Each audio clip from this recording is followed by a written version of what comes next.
Welcome to Inside the Set with Set Decor.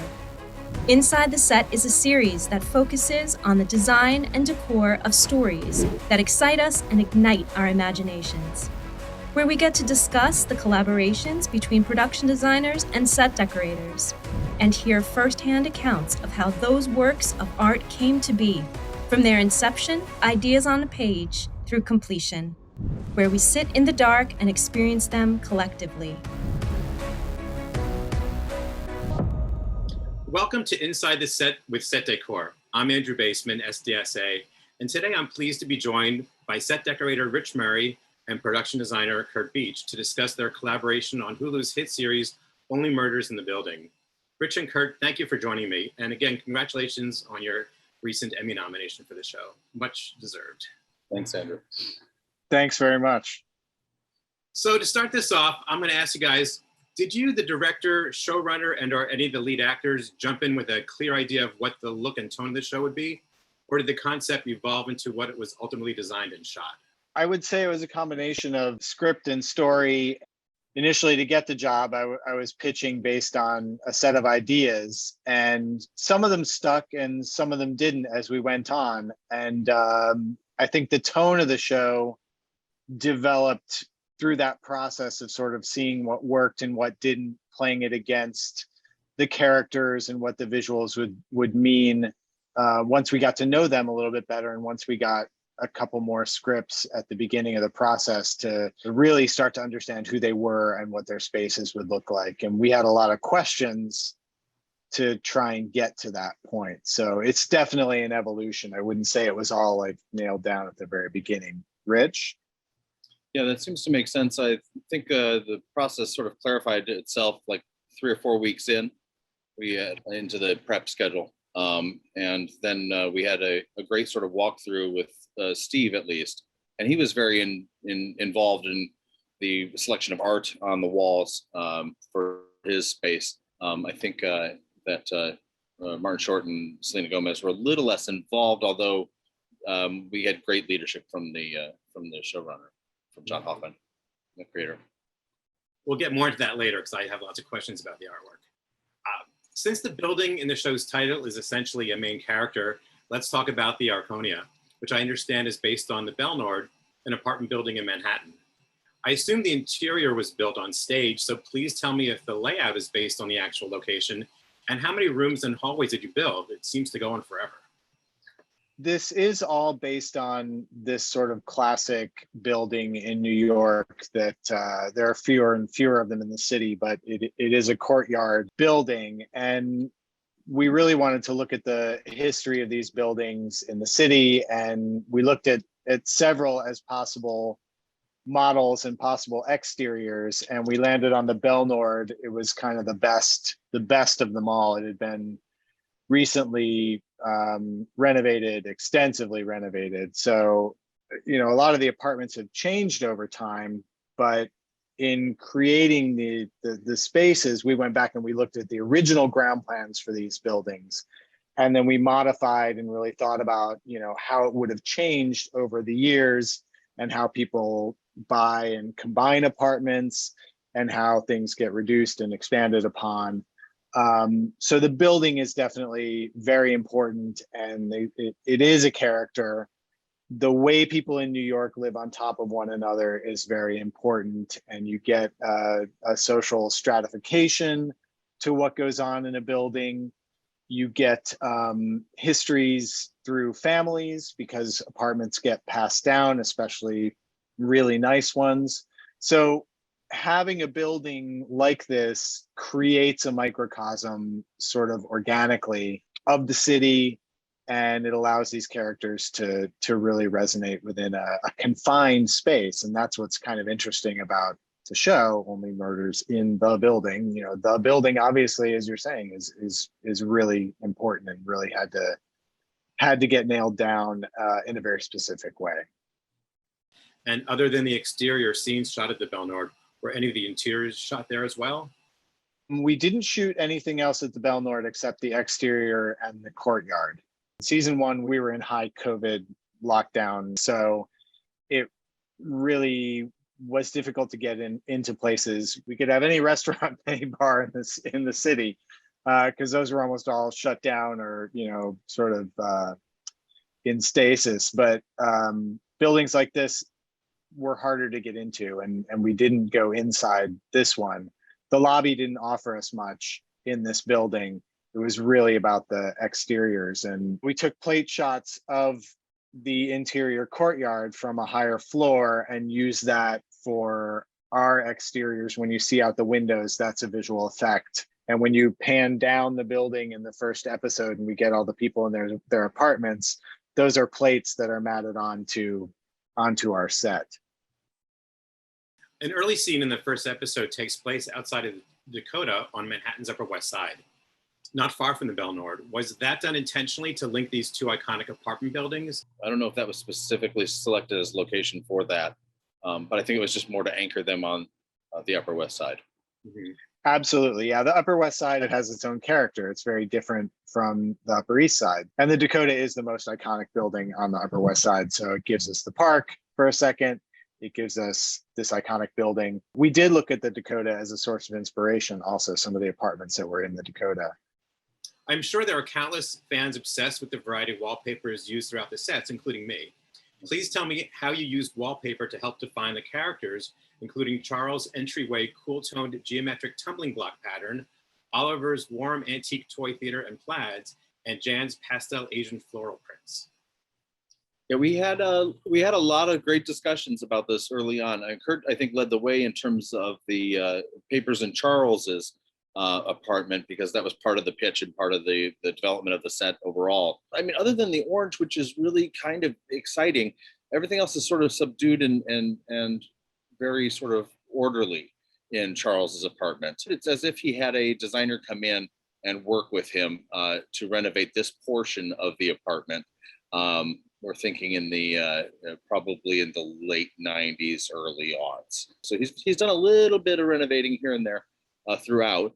Character-wise, yeah, for Charles, it's very sort of orderly and neat and clean and tight, yet stylish. And the furniture selection, the fabric selections are all very much with an eye open to design. In terms of Oliver, he's a completely different character. So essentially, he is someone sort of follows the trends, and we wanted to say that he sort of kept following that trend, and then stopped when he stopped making money or had any sort of extra money.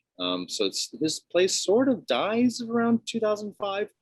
We're sort of figuring that 15 years ago was his last hit and his last big paycheck. The plaid is a fabric we found. It's a Ralph Lauren plaid fabric set in those panels there.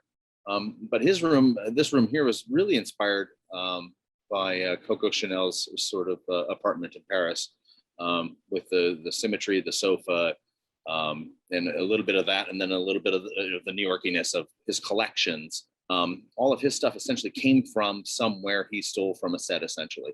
That was also a story behind this chair. That is a piece from the original Metropolitan Opera here in New York.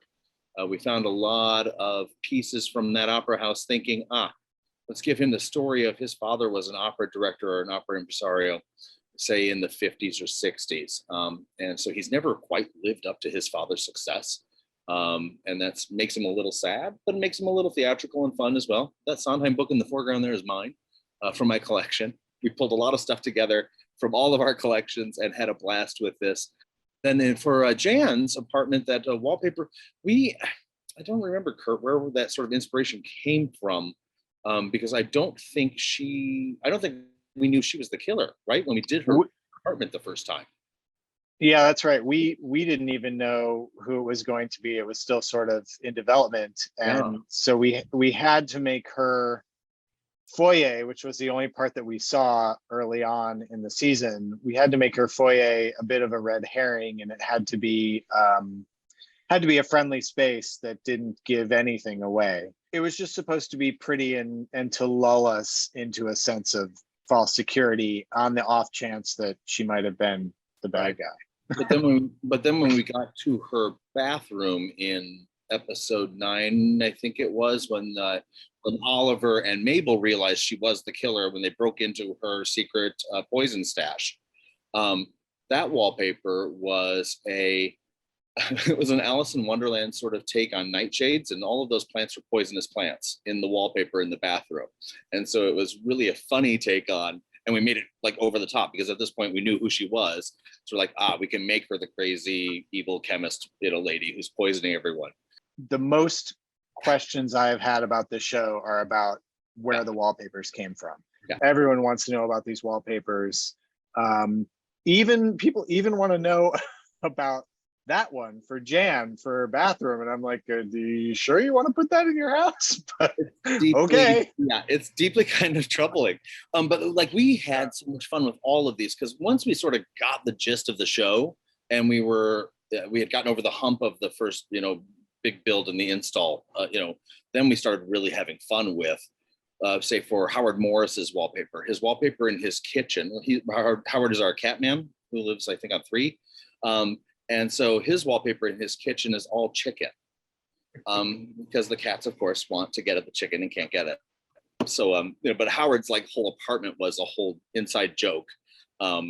Several of them are, and I think you'll see in season 2 as well, that these characters just get funnier and funnier.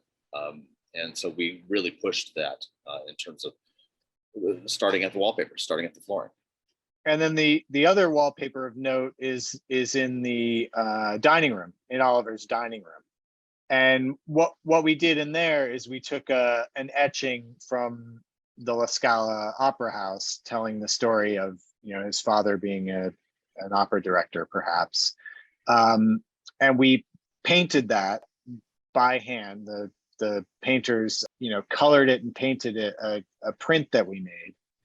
And then we scanned it and repeated it and turned it into a wallpaper that we could hang in these panels. This was a bit of a leap. We really went for it in this room. There was some trepidation about it, but once we had it up on the walls and once we had really leaned into this idea, everyone really loved it. And then the sort of stage curtain over the 10,000 pounds of marble fireplace, the painters from the Metropolitan Opera House did that piece. They were off during COVID, and we had them for several days, and we had them come in and do that painting over the fireplace. So it was a really nice collaboration with them. And we assumed that this was all stolen, like the chairs look like they came out of the Splash musical. And there was also talk at the end of the season that we were going to actually have him come in and paint over all of this and sort of cast off his past and move forward now that he's got the podcast and all this stuff. And I haven't ever mentioned that to anyone, but that was something that we were talking about really early on in season 1, is like, what if we went in and just started fresh at some point with him as a metaphor, which I don't know, maybe it'll happen later, but I thought it was really nice, really sweet idea. You and your teams have done a great job of helping to define the main characters' personalities through their distinctive apartment interiors. So we had sort of key phrases for each of the characters. For Oliver, it was theatricality.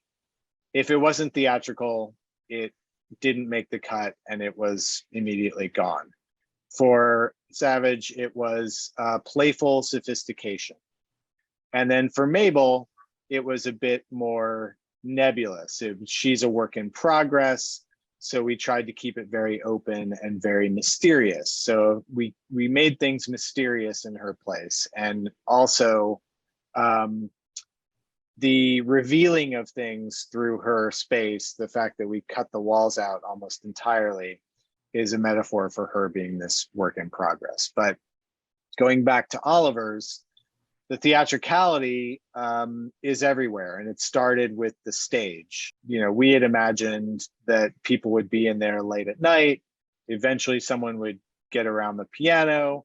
He would have these huge, wine-soaked soirees, and people would be singing and dancing on the stage in his apartment. One thing that was really exciting, I think, about that stage space was we stole a marquee, or I bought a marquee sign. I think Stole. He stole, we purchased. Yes. And I think it was actually something that was created for Boardwalk Empire. We bought it up at an antique shop up in Connecticut, where they bought a bunch of the set from Boardwalk. And so the marquee And then we created the poster for it for Newark, the musical. And that was one of the things we had to do for him, was create all of the show names and theater companies and everything for all the posters that line his hall in the entryway. And also to financial restrictions, just a note on that, on his wallpaper. That's a Pierre Frey wallpaper, which was very expensive. And we couldn't afford, I wanted to do the whole foyer like that. And we couldn't afford it. And by extension, I assume that he couldn't afford it either. So constraints actually work kind of nicely sometimes. So it forced us into making a decision about how to work with this. So from the paper, you can see we were able to pull in, some accent colors, and then we pulled the green into the wall color, and that blue, the sort of periwinkle blue that's in the molding, in the panel mold, that's in the paper as well, if you look very closely. And here are all these ridiculous names of the plays on. So these are all of his triumphs and failures. There's the Drag Queen of Poughkeepsie, Everyone Can Whistle in the Rain. The poster for A Doll's House is a woman sort of crammed in a doll house, which is like obviously completely missing the point, which is all about the way Oliver sort of treats theater in his life. What is the American Perestroika, a musical? Yeah, that was shame on you, Rich Murray. Shame on you. That was a mashup of Angels in America and Perestroika as a musical, which we thought was kind of funny. It goes on and on. This went back and forth between John and Rich for weeks, months. Yeah. We also had, I don't know if you've seen any of these pictures or if it went away as the season went away. Oliver being that character that sort of like impetuously would like stop something doing what he's doing, run, answer the door, and run out and go do an errand or something. We left about 50 or so teacups all over the house with the tea bags still in them and dried and ugly and sort of desiccated, like all over the set. I was not warned about the teacups, and we didn't talk about it. And this is what makes Rich Murray such a talented decorator, is, these layers of character that he brings to the set. I walked on the set. We were supposed to shoot it like the next day, and I'm walking around just sort of taking it all in and looking at things, and I keep seeing these teacups on every surface. There's 4 more in this picture. It's like, find the teacups. Well, they're at the front door. Yeah, they're at the front door. Yeah, he walks to the front door with his cup of tea. He answers it. He gets a package. He walks back to, the kitchen, and he's like, where did I put my, oh, never mind. I'll just make another one. Make another one. And he has an entire cabinet full of teacups. It's as if he still has a housekeeper. He doesn't, but this is how he lives still. And so it was appropriate to be that. Like, and it's funny because like when we fill a set, especially like with Oliver's set, with so much stuff there, we can be flexible about what we're featuring, what we're showing. Our on-set dressers are great, and all the set dressers know all of this stuff exists. So if there's a little moment we want to sort of highlight, or a playwright or a character or something else we can pull this stuff out. And so Sondheim had just passed away, and so everything in the room was all sort of Sondheim was brought to the top. Yeah, and that was a lot of fun too, because we could really pull on our own backgrounds as theater kids, having gone to grad school for theater. So Curt had the models. I had a couple of drawings. I had a couple of professors I called and said, hey, I'd like to use your costume sketches. This is kind of a dream apartment for us to put together. It was really, really fun. And also Steve and Marty appreciated it from their theatrical work as well. When they walked in, they said something to the effect that they felt like they had been there before, that it seemed familiar to them. And it was a place that they understood, that they had been to that place before. But everything was always based on how crazy can it get for Oliver, and then how sort of mundanely sophisticated can it be for Charles? I say there's an Oscar Felix thing going on between the two of them, and we leaned into that contrast. And everyone has a ladder in their apartment. Everyone has plants in their apartment. So we took a couple of elements and sort of decorated them in different ways for different characters, so that there was a little bit of apples to apples. for everyone. So if you look very carefully, you can find these things, and how people treat the same things differently is telling of their characters. Something I did want to talk about is the vendors here in the city are just amazing, right? I mean, and Bridge Props had just opened their outlet store, but they sell all of their art with clearance. And the problem we were having with Disney clearances and their legal side is very different, almost exactly the opposite of what many other networks require for clearances, in that we can't have any tchotchkes, anything that is any sculpture, obviously, or any art, but any tchotchkes or anything that aren't practical and to be used as practical. So everything you see on, particularly in Oliver's set, like every vase has to have something in it. Essentially, every box has to contain something. So when Bridge was selling all their cleared art, we bought a bunch of stuff as the basic backgroundy sort of stuff for Oliver's, because he had so many rich layers.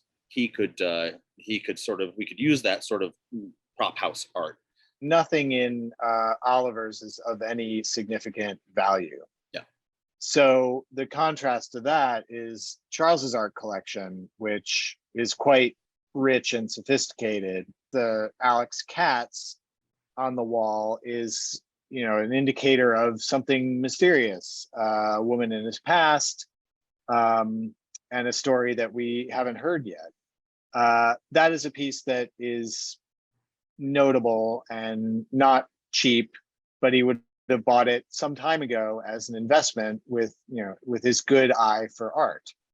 Same thing with the Ed Ruscha in the kitchen, which the nice hot vegetables, we made up a backstory for that as well, that he had met Ruscha when he was doing Brazos in the 90s in Los Angeles, and they went to a party together, and then he was invited, to the studio, and he picked out the nice hot vegetables piece, which is it's worth 6 digits today, but back then it would have been, a smaller investment, certainly. The ones on the left are 4 album covers. Persuasive Percussion was the name of the series. And all these are designed by Joseph Albers, who did homage to the square, the square color studies. It shows a playfulness, it shows a sophistication, it shows an eye, but not terribly valuable things to anyone else. But they're cool. They were more expensive to clear than they were to purchase. Yeah. And Saul Steinberg was another artist who is represented in The Bedroom. And that was a Steve suggestion. And yeah, so we talked a lot about art, and I had proposed another artist. I proposed to Cy Twombly, and we all agreed that was a little bit out of reach. So we had to dial it back, because if he's really got Cy Twombly's in his apartment, he could sell those and probably move to, a warmer climate or whatever. But he's not quite at that level of collecting, but he's got an eye, and he's selected some very good pieces with significant value.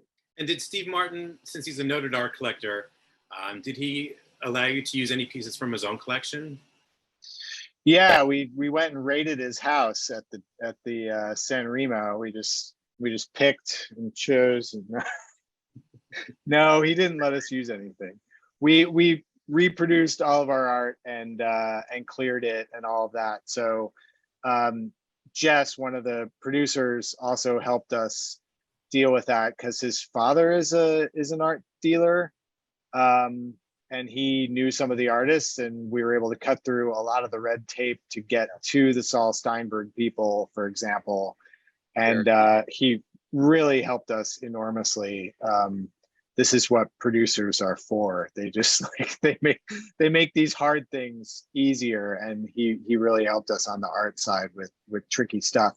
Basically, we got 3 pieces for the price of 2, and when you're showing them over the course of an entire season, that can get quite expensive. And now it's going into another season, so it becomes an additional expense that is known and expected now. But they're not free; they're expensive pieces.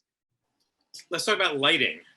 Since lighting fixtures are no longer just decorative accents, but are crucial to, and in many cases, our main source of lighting for the sets, the overscaled lamps and wall sconces are prominent. I was wondering if the cinematographer made any specific requests for these or any other lighting fixtures.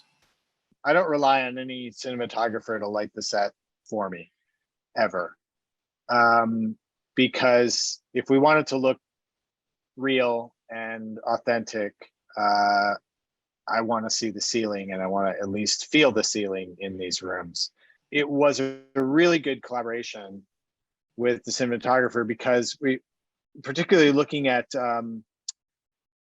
Charles's apartment, we carved all these holes into his walls so that you could always feel one space from the other. And you can see the accent lights that we've got going on in here. They're all very specific and very selected, and the quality of light that they throw is really important. That soft light over the top did a lot of work, and it's just crucial that you have light everywhere available, and you don't turn all these things on all the time.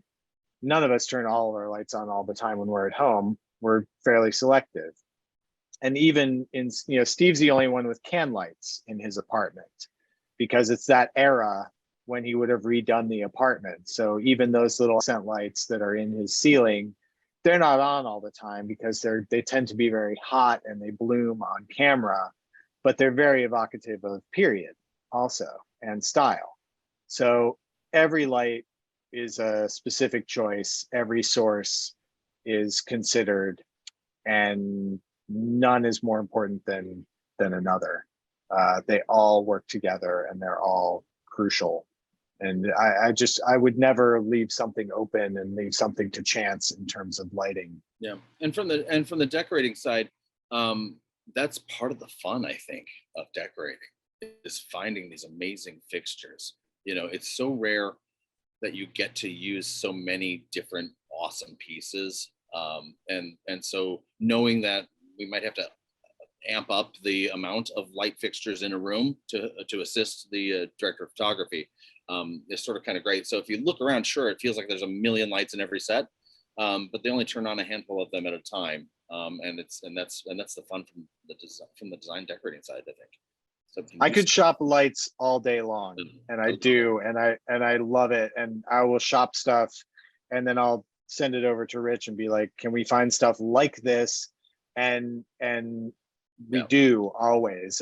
One of my favorite moments with lighting was the lights over Steve's island in the kitchen. I found something in a Parisian apartment that I just fell in love with, and I was like, this is great. It's some of the reference that I used for Mabel's apartment, actually, for the color and the quality of the walls and stuff. It was this amazing apartment. I just thought it was gorgeous. And I saw these two lights and I'm like, oh, I'm never going to find these things.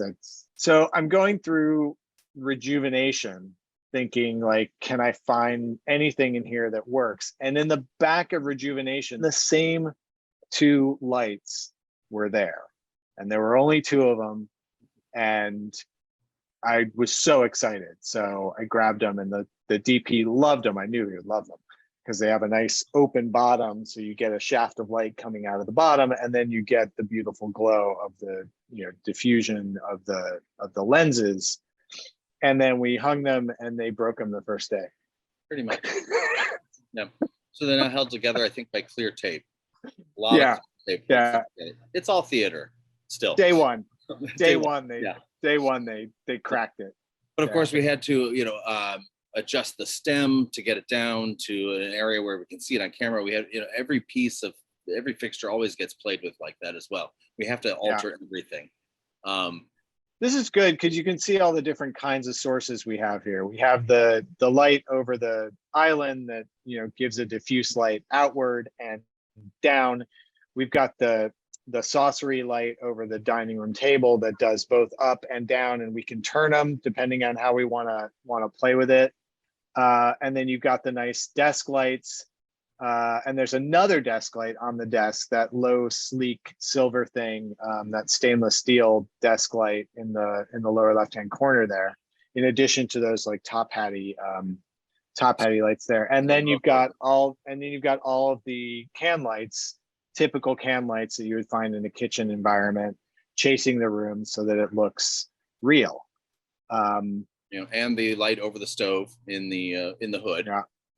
That's the hood is raised to an unusual height because Steve is quite tall. So it had to get out of shot for a lot of his omelet making, but we still needed a hood there because it's that level of kitchen. So all these choices. Another example of the lighting here in that bookcase there are probably 12 different light fixtures. Oh yeah, everything lights up in that bookshelf. So they alter that, for day and night scenes and whatnot, including the puck lights then that are also hitting the things as the items on the cases on the shelves. So yeah, it's a lot of lighting. Background plan. Oh yeah, there's the model that this is the first time I had stepped into the VR world. So we actually took this model from SketchUp into Rhino, and then from Rhino into Twinmotion, and then we created a VR walkthrough for the directors who came in, and it was great. It's such a wonderful tool because the moment they got into the sets in the headset, we hadn't built them yet, and they knew exactly where the good spots were going to be in those sets. It's automatic when you have the VR. It really is kind of magical. We did so much more. Rich did so much more with the spaces than what these show, but it's a nice way to feel the volumes and understand how one would move through the spaces. I almost got fired for this sofa. Yeah, I was going to say, Rich almost didn't make it through the show because of this sofa. This is the most expensive piece of furniture I purchased for the entire show. It's original. We cleaned it. I bought it at an auction, and it got a little pricier than I expected. Oh well. The sides are beautiful too. They're metal with caning in them. And then we bought like the cane table back there. That's a new sort of, I don't even down know here. France and Son or some sort of like local. But I figured, that's something she could have purchased. The or found on the street. Yeah. And then the curtains. There we go. See the There's side. The side, yeah. It's kind of gorgeous. So beautiful. It's a fun piece. This was a tough one to decorate for me. That we were telling the story, like the curtain panels and the shears. We knew we had to have a lot of stuff there because it's all green screen outside, and we had to break it up somehow a little bit. This was a little tough. And it was weird because when we got to Mabel's mother's house out in Long Island, in I think it was episode 5, we went out there. That made so much more sense, knowing where Mabel came from, and sort of informed this in a backwards way.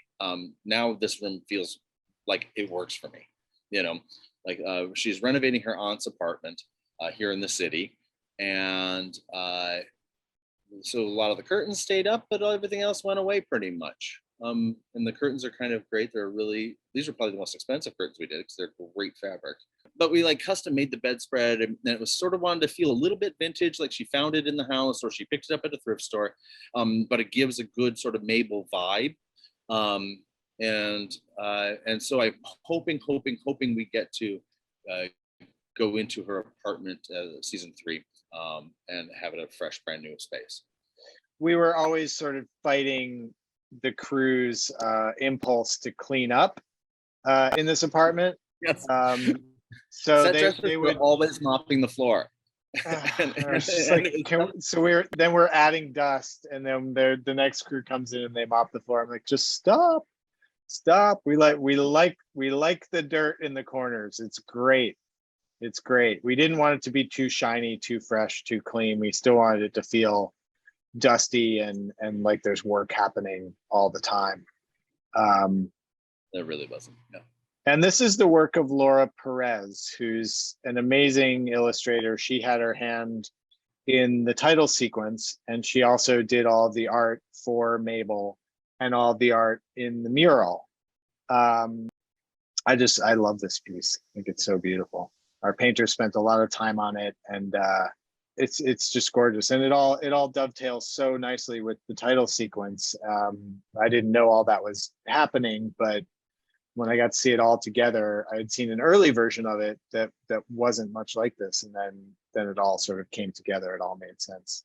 I think that's something that's really exciting about the show in general, is that every little detail matters, and everything is very interesting to think about and design for, because we know someone else has put a lot of interest and thought into it. And it's so rewarding in that way to know that our work is also so much more exciting and fun, and is full of jokes and meaning for all of these characters and for all these scenes, because we know that everyone else is going to be willing to pick that up and run with it at some point, somewhere else, or somehow else.